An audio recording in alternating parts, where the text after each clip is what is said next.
Les garanties et assurances d'un dossier de prêt immobilier.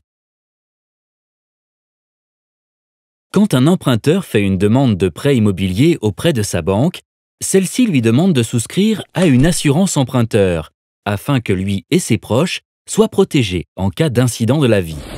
Ainsi, si à la suite d'un accident ou d'une maladie, l'emprunteur est dans l'incapacité temporaire ou permanente de travailler, cette assurance se substitue à lui pour rembourser son prêt. De la même manière, en cas de décès, l'assurance rembourse le montant du prêt qui lui restait à payer. Ses proches n'auront donc pas à prendre à leur charge le remboursement du prêt. Pour être protégé, l'emprunteur paie une cotisation mensuelle qui dépend du montant du prêt, du nombre de personnes couvertes par l'assurance, par exemple lui et son conjoint, de leur état de santé et du taux de couverture choisi par chaque personne. Par exemple, si l'emprunteur et son conjoint décident d'être couverts chacun à hauteur de 100% du montant du prêt, en cas de décès ou d'invalidité de l'un d'eux, le remboursement du prêt sera totalement pris en charge et l'autre n'aura rien à payer.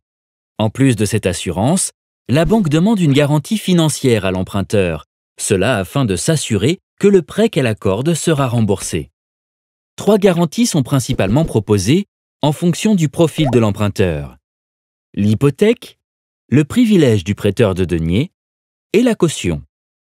Si la banque prend une hypothèque sur le bien immobilier qui fait l'objet du prêt, cela signifie qu'en cas de défaillance de paiement de l'emprunteur, elle pourra le faire saisir et le vendre afin de se rembourser. L'hypothèque s'applique sur des biens en construction ou déjà construits. C'est un acte juridique rédigé par un notaire dont le coût est à la charge de l'emprunteur. Le fonctionnement du privilège du prêteur de deniers est proche de l'hypothèque, mais cette garantie n'est valable que pour les biens immobiliers déjà construits. C'est également un acte juridique rédigé par un notaire, mais son coût est moins élevé. Enfin, la caution signifie qu'en cas de défaillance de paiement de l'emprunteur, la banque fait saisir et vendre le bien pour se rembourser par l'intermédiaire de sa société de cautionnement. Le jour de la signature du prêt, elle facture des frais de caution à l'emprunteur dont le coût est moins élevé que celui de l'hypothèque. Toutes ces garanties et assurances sont fortement conseillées, cela pour protéger l'emprunteur et sa famille.